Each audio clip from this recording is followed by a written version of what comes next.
Shalom frères et sœurs de Philasté d'Exaucement partout dans le monde. Aujourd'hui, c'est le premier jour de notre temps de jeûne et prière.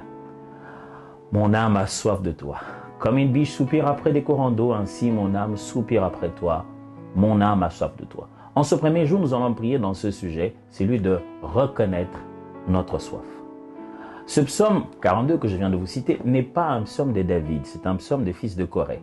Et il fait une belle comparaison. Il dit « Mon âme soupire après Dieu, comme une biche soupire après des courants d'eau. » Il utilise le même terme pour les animaux. Comme les animaux, quand ils n'ont pas bu, ils ont soif, ils désirent boire.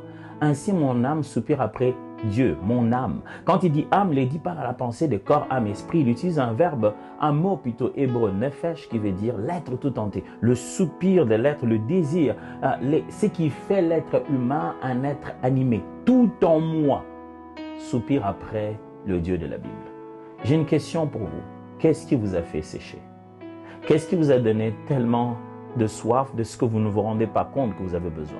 Vous avez soif de quelqu'un, soif de quelque chose, vous pensez que vous avez soif de quelque chose. Vous vous rendez compte que vous séchez à l'intérieur. Parce que la Bible dit que quand nous allons boire dans les autres sources, ce sont que des citernes crevassées et ça nous donne plus soif.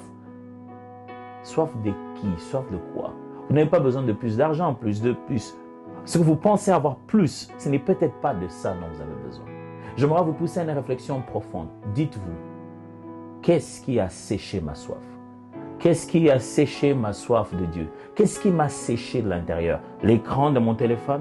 Le système de mes notifications? Des fois, ce n'est pas l'écran, mais c'est la manière dont vous l'utilisez. Qu'est-ce qui a séché ma soif? Mon entourage, les amis, les gens qui sont autour de moi? J'ai soif de quoi en réalité? Est-ce que j'ai vraiment besoin de ce que je crois que j'ai besoin? Le psalmiste nous propose ceci, que nos âmes soupirent après le véritable besoin que nous avons. Que nos âmes soupirent après Dieu. Pendant ces 21 jours, que le Seigneur soit votre plus grand désir. Faites de l'Éternel des délices. Il te donnera ce que ton cœur désire. Ce premier jour, mets tout de côté et dis à Dieu, pardonne-moi d'être devenu sec au-dedans de moi par la quête de mes besoins inutiles. Je veux me retourner vers toi. Mon âme a soif de toi. Donne-moi de te rencontrer encore fraîchement, de renouveler le zèle de ma foi et de ma passion dans l'adoration. Mon âme a soif de toi. Dieu bénisse cette journée. On se voit demain.